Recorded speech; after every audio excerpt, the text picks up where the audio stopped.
Over the last few years, folks, we have seen PlayStation releasing some of their big games on PC roughly around the same time, but now they seem to be taking a different approach to that. PlayStation could be pulling back from releasing its big games on PC. So players have long debated the topic of multi-platform gaming, more often than not focusing on multi-console launches. The matter of games releasing simultaneously on console and PC has once again raised eyebrows, following an alleged insider comment on PlayStation potentially pulling back from the platform. PlayStation has been known to keep many of its first-party IPs limited to its own consoles, though more recent releases have been timed exclusives that later found their way to other platforms. However, the Sony-owned gaming giant may once again be shifting its focus away from PCs. So first of all with this, it kind of throws away what we've recently been hearing regarding multi-platform cross-gaming, where you can just buy one game and play them across different platforms all the same without actually buying the game again. I think with the way that has gone and the way people have actually been, well, this is a good thing, I'd do that. I'd buy the game on PlayStation and play it on PC or Xbox or whatever. They're standing to lose so much money just by doing that. And with them now going, yeah, we're going to pull back, I think this is their way of saying, yeah, we're not going to do it because we'll lose money. But again, the Spider-Man games, we've seen them, they were out on PlayStation, then they came out on PC. We've had Ghost of Tsushima and obviously Ghost of Yotai at the moment. But it's by here though that, according to gaming podcaster Jez Corden, a very good source mentioned to him that future tentpole single-player games by PlayStation may not be released to PC and may just be kept in-house for console exclusives. With that does kind of go the way that, nope, if you want to play this game, you have to buy a PlayStation, which was the fact with the very first Spider-Man, God of War, and all these type of games. And to be honest with you, I can see why, but over the last 3, maybe 5 months, where so many companies are going, yeah, we're going to release across all platforms, we want to go this way, we want to try and get, like, if you want this and you want to play on that level instead, yeah, just go on, do it. I don't think that's going to work well, I really don't. And with this, it kind of gets rid of the whole which console is better and the whole console war debate. If you've got one game and you've got a code for every platform, it's going to lose so much money. And I mean in the billions. Hell, look at what Microsoft lost just for Call of Duty last year when they put Call of Duty on Game Pass.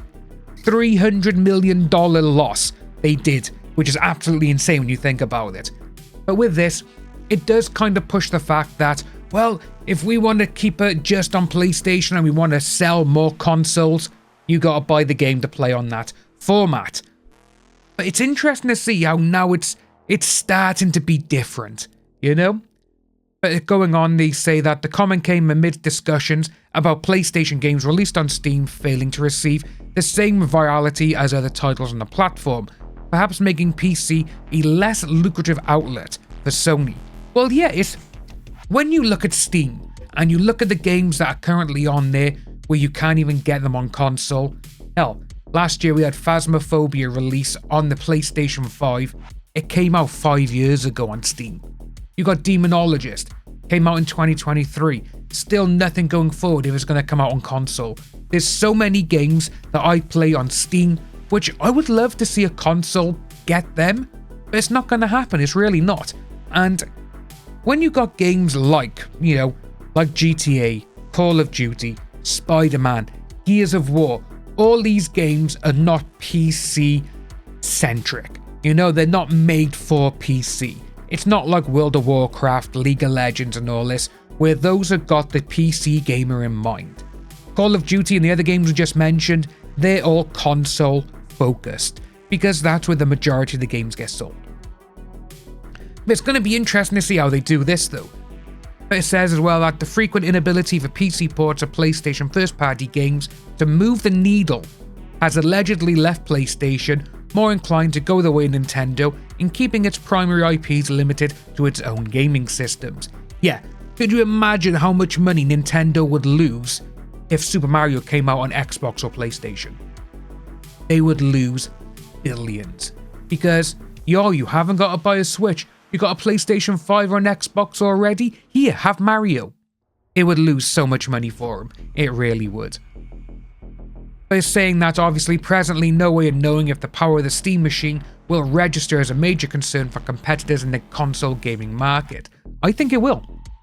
I really do think that the Steam machine is gonna do really well. Hell, I'm gonna buy one. I know that for a fact, because I would love to get Steam and not faff about with all the different, my microphone setting, I gotta go on the PC to get this done, even though it is fairly straightforward.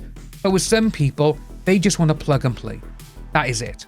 And to be honest with you, if the Steam machine can do that, it's gonna get a lot of people.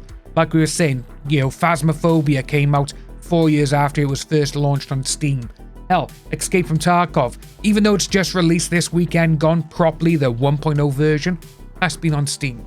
Demonologist, you got so many games on Steam that people will look, oh, I can't play that, it's not on PlayStation or Microsoft. Oh, Steam machine, oh, $400, I'll buy that and then get all the games. That's what's going to happen. But they are saying though that companies like Sony are deciding to keep at least some of their more prominent first-party IPs limited to their own system. And Nintendo is a prime example of a company that has mostly avoided the console wars, simply by building enough of a dedicated audience and locking its best money makers behind its own hardware. Yeah, Mario, Zelda, you got them all, they're all on there. Whether PlayStation truly plans on following in Nintendo's footsteps and moving away from multi-platform video game releases does remain to be seen, but the launch of the Steam machine is already anticipated to have some sort of impact on its competitors. It is, and I can't wait to get one and see what it's going to be like, because I really do think it's going to do extremely well, I really do. But guys, let us know what you think about this down below. Are you going to get a Steam machine? Do you think PlayStation should keep their own studio games locked to PlayStation? Let us know down below, folks. Like and subscribe as usual. My name is Dan. Take care, and I'll see you in the next video.